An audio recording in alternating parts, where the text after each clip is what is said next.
إن الحمد لله نحمده ونستعينه ونستغفره ونعوذ بالله من شرور أنفسنا ومن سيئات أعمالنا. من يهده الله فلا مضل له ومن يضلل فلا هادي له، وأشهد أن لا إله إلا الله وحده لا شريك له، وأشهد أن محمدًا عبده ورسوله. يا أيها الذين آمنوا اتقوا الله حق تقاته ولا تموتن إلا وأنتم مسلمون.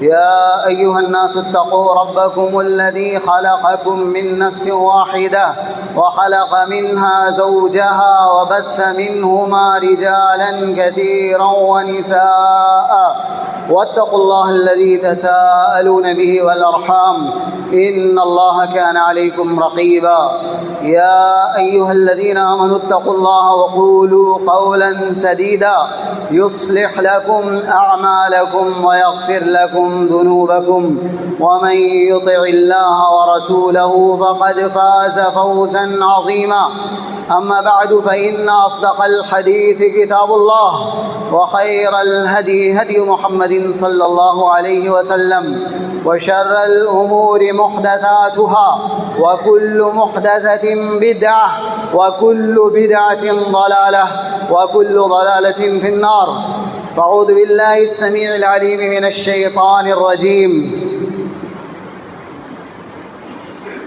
وما كان الله ليضيع إيمانكم وقال جل شأنه في مقام آخر فإن تابوا وأقاموا الصلاة وآتوا الزكاة فخلوا سبيلهم.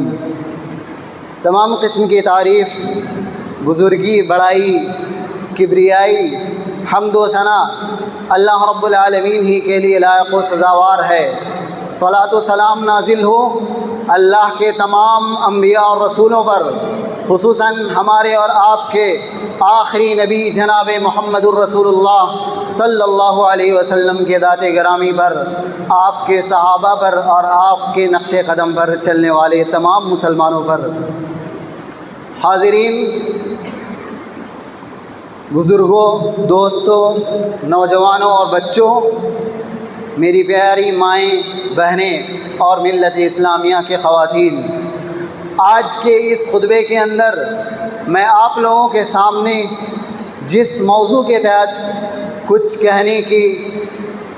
کہنے کے لیے کھڑا ہوا ہوں وہ ہے اللہ رب العالمین پر ایمان رکھنا. اللہ پر ایمان لانا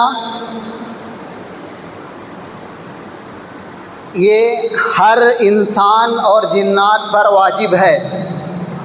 اللہ رب العالمین کے بارے میں یہ عقیدہ رکھنا دل میں کہ اللہ رب العالمین ہی تنہا کائنات کا پیدا کرنے والا ہے، وہی عبادت کا اکیلا مستحق ہے، اس کے عبادت میں کوئی شریک نہیں ہے. یہ ایمان رکھنا کہ اللہ رب العالمین کے بے شمار اوصاف، اسما ہیں، خوبیاں ہیں، افعال ہیں جو اللہ رب العالمین نے اپنی ذات کے تعارف میں بیان کیا ہے. قرآن اور سنت نبویہ میں اللہ رب العالمین کے بے شمار افعال، صفات اور اخلاق کا ذکر کیا گیا ہے. اس پر ایمان لانا یہ ایمان کہلاتا ہے. صحیح مسلم کی اس حدیث سے میں اپنے خطبے کا آغاز کرتا ہوں، جس میں اللہ کے رسول صلی اللہ علیہ وسلم سے ایک صحابی حضرت سفیان بن عبداللہ الثقفی رضی اللہ عنہ سوال کرتے ہیں، یا رسول اللہ، میں آپ سے قل لی فی الاسلام قولا لا اسأل احدا بعدک، اے اللہ کے رسول صلی اللہ علیہ وسلم، میں آپ سے ایک بات پوچھنا چاہتا ہوں، ایک ایسی ٹھوس دین اسلام کی ایک ایسی مضبوط ستون کے بارے میں اور ایک اہم پلر کے بارے میں سوال کرنا چاہتا ہوں کہ اگر میں اس کو جان لوں اور اس پر عمل پیرا ہو جاؤں، لا اسأل عنہ احدا بعدک، آپ کے بعد مجھے ضرورت نہ پڑے کہ اس کے بعد میں کسی سے سوال کروں. تو آپ صلی اللہ علیہ وسلم نے فرمایا، قل آمنت باللہ ثم استقم، تم یہ اقرار کرو کہ میں اللہ پر ایمان لایا اور پھر اس نہج پر، اس راستے پر، اس منہج پر قائم ہو جاؤ، جم جاؤ پوری زندگی موت تک اللہ پر ایمان رکھتے ہوئے، اللہ کی شریعت پر، اللہ کے ضابطے، قوانین اور احکام پر عمل کرتے ہوئے اور دل میں ٹھوس ارادہ رکھتے ہوئے اگر عمل میں کوتاہی ہے کہ میں اللہ کے دین کو اپنے نفس پر، اپنے اہل و عیال پر نافذ کروں گا. تو یہ اللہ کے رسول صلی اللہ علیہ وسلم نے انہیں جواب دیا. ایمان یہ اہل سنہ والجماعہ اور بدعتی فرقوں کے درمیان بہت سارے امور میں اختلاف بہت سارے امور میں دونوں کے یہاں تضاد پایا جاتا ہے. اور آپ کو یہ جان لینا چاہیے کہ جب بھی کبھی آپ کو منہج کی بات کہی جاتی ہے اور آپ کو مسلک کی بات کہی جاتی ہے اور طریقے کی بات کہی جاتی ہے تو انسان کو اس سے غصہ نہیں ہونا چاہیے اور اس کو دعوت و تبلیغ میں رکاوٹ نہیں سمجھنا چاہیے، کیونکہ منہج اور مسلک اور راستہ چونکہ بدعتیوں نے نبی اکرم صلی اللہ علیہ وسلم کے زمانے کے گزر جانے کے بعد صحابہ کے زمانے کے اندر بدعتوں نے اپنے پیروں کو پھیلایا اور اسلام کے نام پر بے شمار جماعتیں، گروہیں، فرقے بنتی چلی گئی اور ہر ایک نے دھیرے دھیرے اسلام کا راستہ چھوڑنا شروع کر دیا۔ ایمان کے اندر بھی ان لوگوں نے تحریف کی، ایمان کی تعریف میں، ایمان کے معنی میں ڈاکہ ڈالا ہے۔ اہل سنہ والجماعہ کا ایمان کی تعریف میں سب سے پہلے صحیح صحابہ، تابعین، ائمہ اربعہ، امام ابو حنیفہ، امام شافعی، امام مالک، امام احمد بن حنبل، امام بخاری، امام مسلم، ان کا مسلک پہلے آپ جان لیجئے کہ کیا مسلک ہے۔ وہ جس دعوت کی طرف، جن منہج کی طرف ہم مسلمانوں کو دعوت دیتے ہیں وہ صحابہ کرام کا طریقہ ہے، صحابہ کرام پر چلنے والے، صحابہ کرام کے راستے پر چلنے والے تابعین، ائمہ اعظام کا یہ منہج ہے کہ ایمان کہا جاتا ہے قول باللسان واعتقاد بالقلب وعمل بالجوارح۔ ایمان صرف اس کا نام نہیں ہے، دل سے جان لینا۔ کچھ لوگوں نے، اور میں صراحت کے ساتھ کہوں، صوفیوں نے تعریف کی ایمان دل سے تعارف کا نام ہے، دل سے جان لینا۔ آپ اگر دل سے اللہ کو جان رہے ہو، ایک ہے، اللہ کو آپ مان لے رہے ہو، تصدیق کر لے رہے ہو دل میں اور اس کا اقرار نہیں کر رہے ہو دل سے، یعنی یہ ہر ایک انسان اس کو مانتا ہے۔ آج ہمارے ملک کے اندر آپ اگر کسی غیر مسلم کے پاس جائیں گے وہ کہے گا ہاں میں دل سے جانتا ہوں اللہ ایک ہے، اللہ صحیح ہے، تو کیا وہ مومن ہو جائے گا؟ مومن ہو جائے گا؟ بالکل مومن نہیں ہو سکتا۔ ایمان کے اندر دل کے اعتقاد کا نام ہے، دل میں عقیدہ رکھنا، دل سے صحیح جاننا۔ کچھ لوگوں نے زبان سے بولا کہ میں اب مسلمان ہو گئے، لیکن اللہ تعالیٰ نے ان کے بارے میں کہا وَمِنَ النَّاسِ مَن يَقُولُ آمَنَّا بِاللَّهِ وَبِالْيَوْمِ الْآخِرِ وَمَا هُمْ بِمُؤْمِنِينَ۔ کہا کچھ لوگ زبان سے کہتے ہیں اللہ پر اور قیامت کے دن حساب و کتاب پر ہم ایمان رکھتے ہیں، لیکن اللہ نے کہا وَمَا هُمْ بِمُؤْمِنِينَ، وہ مومن نہیں ہیں۔ کیا مطلب ہے؟ دل سے ان کو ایمان نہیں، دل سے یقین نہیں۔ منافقین کا ذکر ہے، اور اللہ تعالیٰ نے دوسری آیت میں کہا یا ایھا الرسول لا يحزنك الذين يسارعون في الكفر من الذين قالوا آمنا بأفواههم ولم تؤمن قلوبهم۔ ان لوگوں نے، منافقین نے کہا زبان سے آمنا بافواہہم، منہ سے کہا مومن نے، زبان سے اقرار کیا، ولم تؤمن قلوبہم، دل میں عقیدہ نہیں ہے، منافق ہے، دل سے اللہ پر یقین نہیں کرتا ہے، وہ ایمان سے خارج ہے، وہ مسلمان نہیں ہے۔ اسی لیے جب کچھ دیہاتی لوگ اللہ کے رسول صلی اللہ علیہ وسلم کے پاس آتے ہیں اور انہوں نے کہا قالت الاعراب آمنا، دیہاتیوں نے آ کر اللہ کے رسول صلی اللہ علیہ وسلم سے کہا کہ ہم ایمان لے آئے۔ دیہاتی بدو عرب کے آئے اور انہوں نے کہا ہم ایمان لے آئے۔ اللہ کے نبی صلی اللہ علیہ وسلم نے کہا لا، تم یہ نہ کہو کہ ہم ایمان لے آئے، بلکہ کہو اسلمنا، ہم اسلام لائے ہیں۔ کیوں ایسا کہا؟ کیونکہ وَلَمَّا يَدْخُلِ الْإِيمَانُ فِي قُلُوبِكُمْ، کیونکہ ابھی تمہارے دلوں کے اندر ایمان داخل نہیں ہوا ہے۔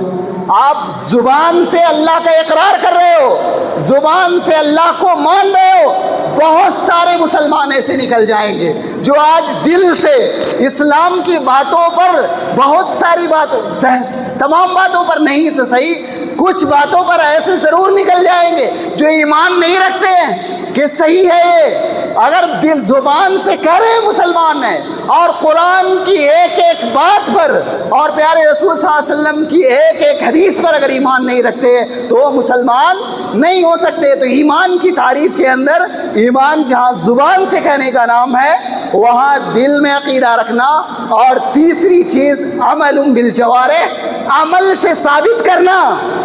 کہ ہم مسلمان ہیں، عمل کیا ہے؟ عمل کیا ہے جو ایمان لانے کے بعد آپ کے اوپر واجب کیا ہے؟ اللہ امام بخاری نے اپنی بخاری کے اندر ایک باب قائم کیا اور باب میں انہیں اللہ تعالیٰ کے کلام سے ایک آیت کو نقل کیا ہے اور کہتے ہیں فَإِن تَابُوا وَأَقَامُوا الصَّلَاةَ وَآتَوُا الزَّكَاةَ، اگر یہ لوگ توبہ کر لیں، کس بات سے توبہ کر لیں؟ کفر سے، شرک سے توبہ کر لیں، وَأَقَامُوا الصَّلَاةَ اور نماز قائم کرے، وَآتُوا الزَّكَاةَ اور زکوٰۃ ادا کرے، فَخَلُّوا سَبِيلَهُمْ، تو یہ مسلمان ہیں، ان کو تم تکلیف نہ پہنچاؤ، ان سے تم جہاد مت کرو۔ امام بخاری نے اس آیت کو عنوان میں لگانے کے بعد حضرت عبداللہ ابن عمر رضی اللہ عنہ کی حدیث پیش کی ہے۔ اللہ کے نبی صلی اللہ علیہ وسلم نے فرمایا امرت ان اقاتل الناس حتی یشہدوا ان لا الہ الا اللہ، اللہ تعالیٰ نے مجھے حکم دیا ہے کہ میں لوگوں کے ساتھ جہاد کروں، لوگوں کے ساتھ لڑائی کروں، حتی یشہدوا، حتی یقولوا، یہاں تک کہ تمام لوگ اس بات کی گواہی دے دے، یہ کہیں اللہ کے علاوہ کوئی بھی سچا معبود نہیں ہے، وَأَنَّ مُحَمَّدَ رَسُولُ اللَّهِ، اور اللہ کے محمد صلی اللہ علیہ وسلم اللہ کے رسول ہیں، وَيُقِيمُ الصَّلَاةَ اور نماز قائم کریں، وَيُؤْتُوا الزَّكَاةَ اور زکوٰۃ ادا کریں، فَإِذَا فَعَلُوا ذَلِكَ جب وہ لوگ ایسا کر لیں تو سمجھ لینا فَقَدْ عَصَمُوا مِنِّي دِمَاءَهُمْ، ان لوگوں نے مجھ سے اپنے خون کو، اپنی جانوں کو، اپنی مالوں کو محفوظ کر لیا ہے، الا بحق الاسلام، سوائے اسلام کے حق کے، اور ان کا حساب و کتاب اللہ کے ہاں ہوگا۔ میرے بھائی اور دوستو، اس حدیث میں کیسے پتہ چل رہا ہے کہ ایمان عمل کے اندر داخل ہے؟ آپ غور کیجئے گا اس نقطے پر۔ اللہ کے نبی صلی اللہ علیہ وسلم کو اللہ نے بھیجا حتی یشہدوا ان لا الہ الا اللہ، لا الہ الا اللہ کی گواہی دو اور محمد صلی اللہ علیہ وسلم کی رسالت پر ایمان لاؤ، وَيُقِيمُ الصَّلَاةَ نماز قائم کرو اور زکوٰۃ ادا کرو۔ نماز قائم کرنا اور زکوٰۃ ادا کرنا یہ عمل ہے، انسان کا عمل ہے، اور یہ عمل ایمان کے اندر داخل ہے۔ اور اگر دلیل اس سے بھی واضح چاہتے ہیں تو امام بخاری نے خود اس کے بعد ایک اور باب قائم کیا ہے، کہا باب من قال ان الایمان هو العمل، امام بخاری نے یہ باب قائم کیا ہے، کہا اس شخص کا بیان جن کا یہ عقیدہ ہے کہ ایمان عمل کو کہا جاتا ہے۔ اور امام بخاری رحمۃ اللہ علیہ نے حضرت ابو ہریرہ رضی اللہ عنہ کی حدیث یہاں پر بیان کی ہے، وہ کہتے ہیں اللہ کے رسول صلی اللہ علیہ وسلم سے سوال کیا گیا کہ کون سا عمل سب سے بہتر ہے، ای العمل افضل، کون سا عمل سب سے بہتر ہے؟ تو اللہ کے رسول صلی اللہ علیہ وسلم نے فرمایا ایمان باللہ، اللہ پر ایمان لانا۔ اس کے بعد صحابی نے پوچھا ثم ایون ثم ماذا، اس کے بعد کون سا عمل؟ تو آپ صلی اللہ علیہ وسلم نے فرمایا جہاد فی سبیل اللہ، اللہ کے راستے میں جہاد کرنا۔ اس کے بعد سائل نے سوال کیا اللہ کے رسول اس کے بعد کون سا عمل؟ تو آپ صلی اللہ علیہ وسلم نے فرمایا حج مبرور، حج کرنا جو اللہ کے یہاں مقبول ہو جائے، حج مبرور۔ آپ صلی اللہ علیہ وسلم نے افضل عمل کس کو قرار دیا ہے؟ اگر ایمان صرف عقیدے میں دل سے ایک انسان کہے کہ لا الہ الا اللہ ہم مانتے ہیں اور نماز نہ ادا کرے، زکوٰۃ نہ ادا کرے، نماز نہ پڑھے اور وہ کہہ دے مومن ہے، مسلمان ہے، تو آپ دیکھیے عمل کے بارے میں کہا کہ اس کے بعد جہاد کرنا یہ بھی عمل ہے اور یہ عمل ایمان کے اندر داخل ہے۔ اور اس سے بھی زیادہ واضح دلیل اگر آپ کو چاہیے تو اللہ کے نبی صلی اللہ علیہ وسلم نے، بلکہ اللہ تعالیٰ نے قرآن کریم میں فرمایا وَمَا كَانَ اللَّهُ لِيُضِيعَ إِيمَانَكُمْ، اللہ تعالیٰ تمہارے ایمان کو ضائع کرنے والا نہیں ہے۔ اس آیت کی تفسیر میں صحابہ کرام نے بیان کیا ہے، مفسرین نے یہ لکھا ہے کہ ایمانکم کا معنی ہے صلاتکم الی بیت المقدس، بیت المقدس کی طرف منہ کر کے تمہاری نماز کو اللہ تعالیٰ ضائع نہیں کرے گا۔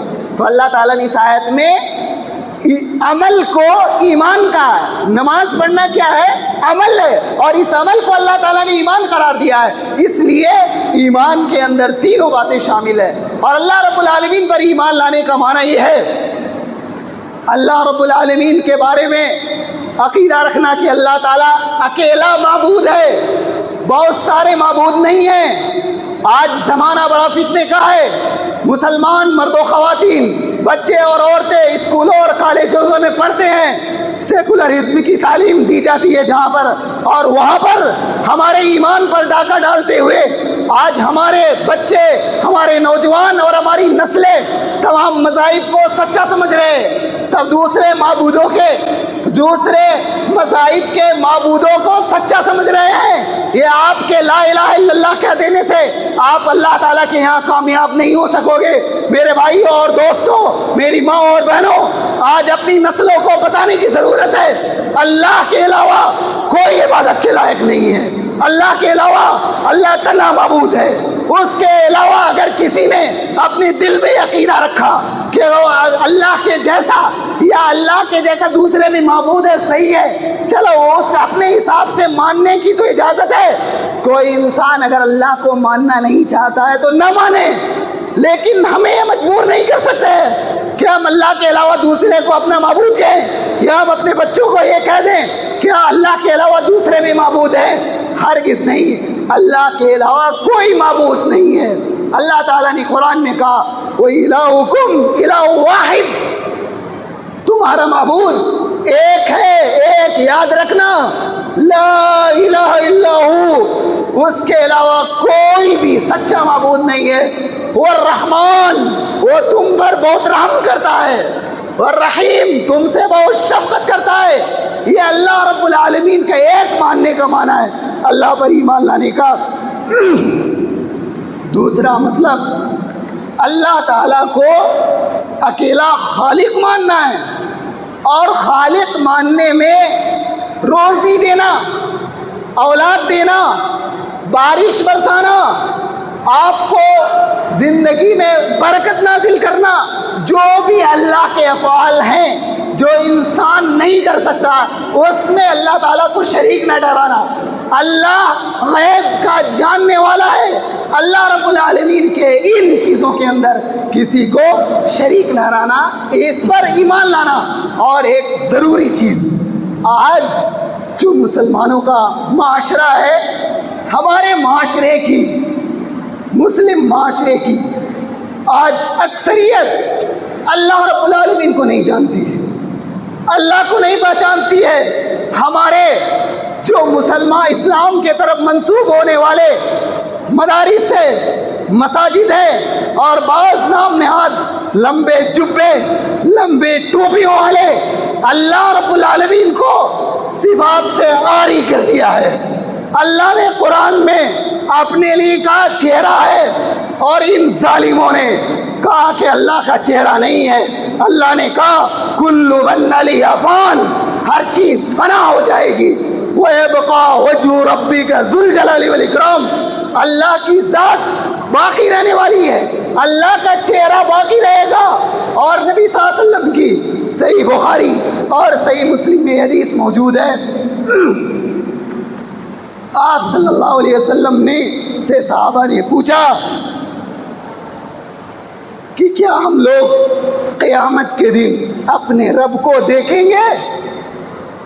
اللہ کے نبی صلی اللہ علیہ وسلم نے کہا کیا تم نے چاند کو کبھی دیکھا اس رات کو جس دن چاند کے اندر آسمان میں بدلی نہ ہو، بادل نہ ہو؟ چاند کو دیکھا ہے تم نے؟ کہاں دیکھا ہے؟ کہا جس طرح سے تم واضح طور پر چاند کو دیکھو گے، اسی طرح تم اللہ رب العالمین کو دیکھو گے۔ اگر انسانوں نے، مسلمانوں نے ظلم کرتے ہوئے اللہ رب العالمین کو چہرے سے عاری کر دیا، کہا چہرے سے مراد عظمت ہے۔ امام ابو حنیفہ نے رحمت اللہ علیہ نے اللہ تعالیٰ کے بارے میں انہوں نے عقیدہ رکھا، مسلمان یہ کہتا ہے، آج افسوس ہوتا ہے، اللہ ہر جگہ موجود ہے۔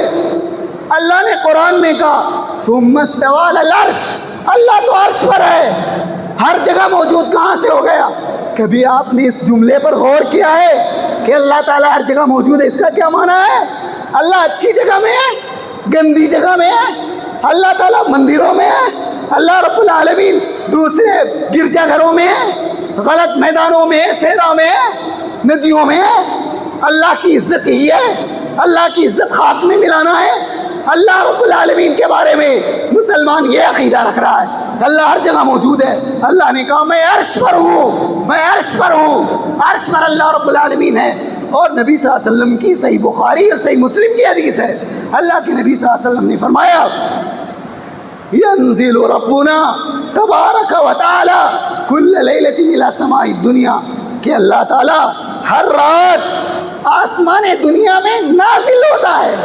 لوگ کہتے ہیں اللہ تعالیٰ ہر جگہ موجود ہے، اللہ ہر جگہ موجود ہے تو اللہ تعالیٰ آسمان میں کیسے نازل ہوتا ہے؟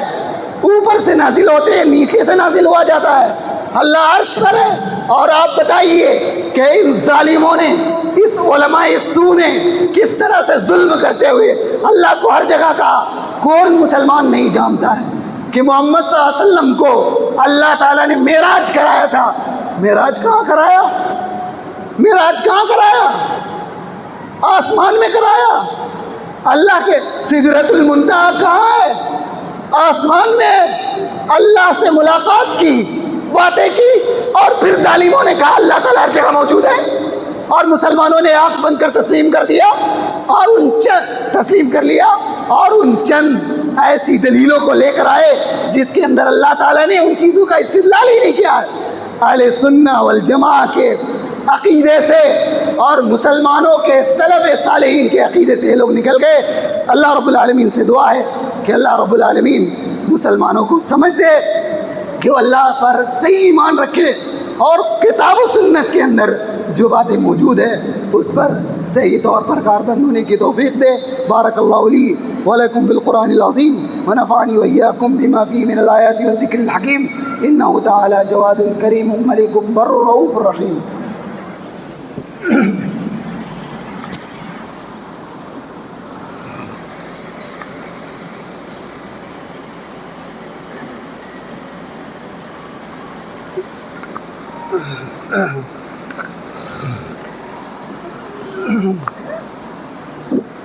ان الحمد للہ نحمده ونستعینه ونستغفره ونعوذ باللہ من شرور انفسنا ومن سیئات اعمالنا، من يهده الله فلا مضل له ومن يضلل فلا هادي له، واشهد ان لا اله الا الله وحده لا شريك له، واشهد ان محمدا عبده ورسوله، اما بعد، ان الله وملائكته يصلون على النبي يا ايها الذين امنوا صلوا عليه وسلموا تسليما۔ حاضرین جمعہ، اللہ رب العالمین کے بے شمار اوصاف ہیں۔ جیسے اللہ تعالیٰ ہنستا ہے، اس کی ایک دو حدیث سنیے آپ۔ اللہ کے نبی صلی اللہ علیہ وسلم نے، صحیح بخاری کی حدیث ہے، آپ صلی اللہ علیہ وسلم نے فرمایا یضحک اللہ الی رجلین، اللہ تعالیٰ ان دو آدمیوں کو دیکھ کر ہنستا ہے، دونوں آپس میں جنگ کرتے ہیں۔ ایک انسان دوسرے انسان کو قتل کرنے کے در پہ ہوتا ہے اور وہ اس کو قتل کر دیتا ہے۔ جو مقتول تھا وہ مسلمان تھا، قتل ہونے کے بعد وہ جنت میں چلا جاتا ہے، اور دوسرا جس کافر نے اس مسلمان کو قتل کیا ہوتا ہے وہ کافر بھی مسلمان ہو جاتا ہے، اور پھر وہ اللہ کے راستے میں جہاد کرتے ہوئے شہید ہو جاتا ہے۔ ایسے انسان کو دیکھ کر اللہ تعالیٰ ہنستا ہے۔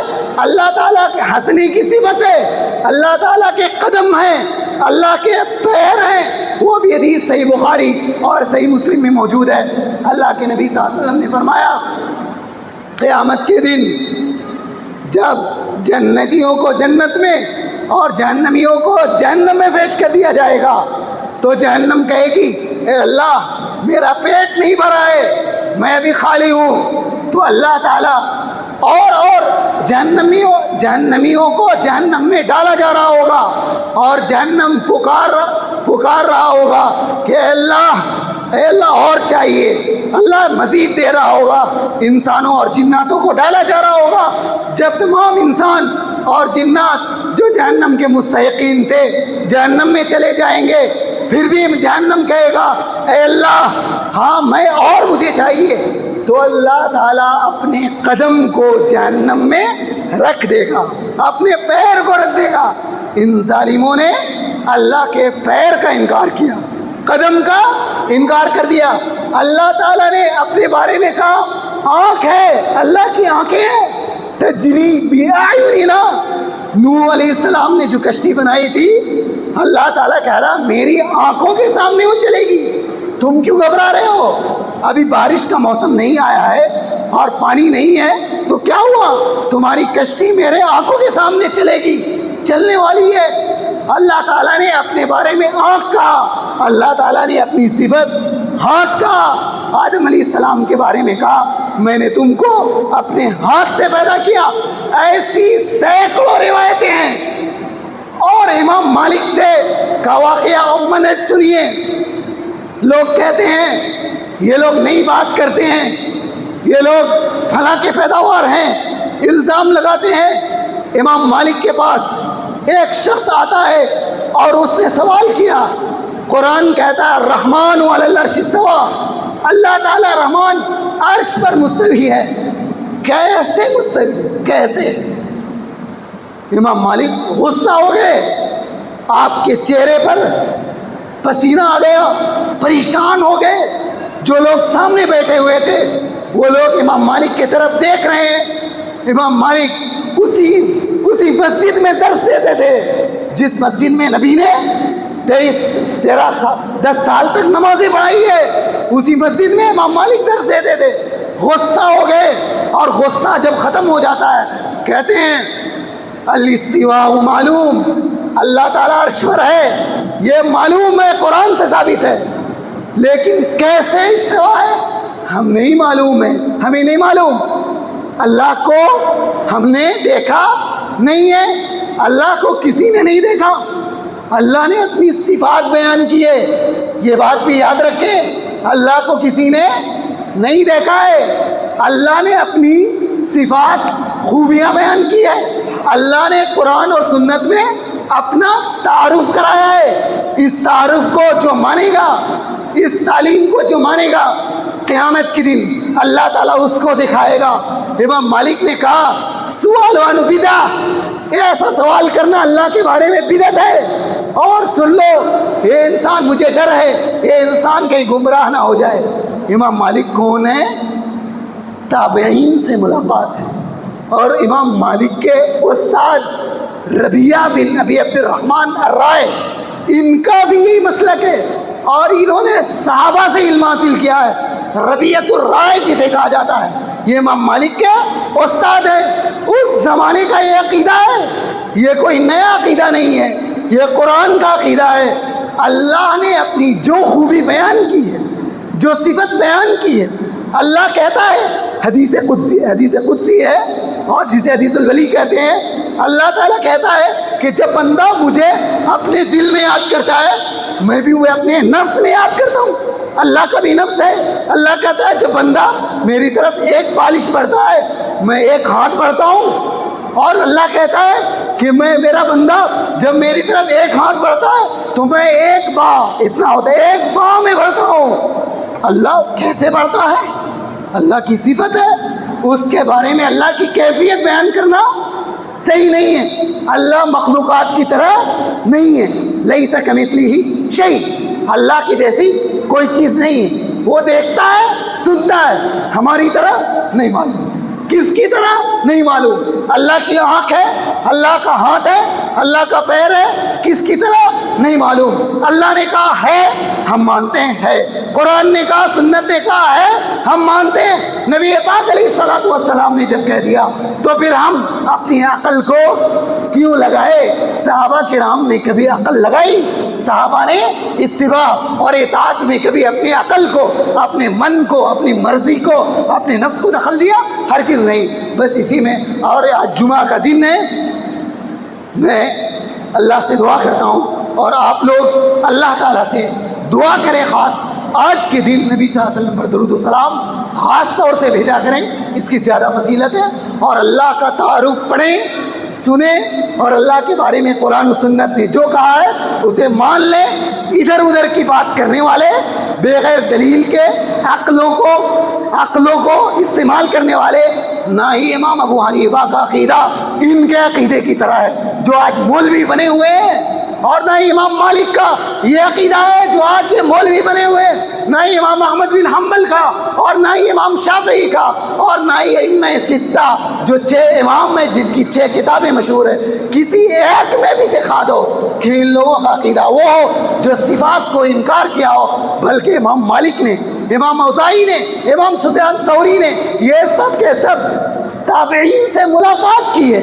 بعض ان لوگوں کا قول ہے امیر روحا, جب اللہ کی صفت کی بات آئے تو تم ایسے ہی مان لو جیسے آئی ہے, بلا کیفیت نہیں بیان کرو. وآخر دعوانا الحمد للہ رب العالمین وصلی اللہ علی نبینا محمد وعلی آلہ وصحبہ اجمعین. ان اللہ یأمر بالعدل والإحسان وإیتاء ذی القربى وينهى عن الفحشاء والمنكر والبغي يعظكم لعلكم تذكرون. اذكروا الله يذكركم وادعوه يستجب لكم ولذكر الله أكبر والله يعلم ما تصنعون.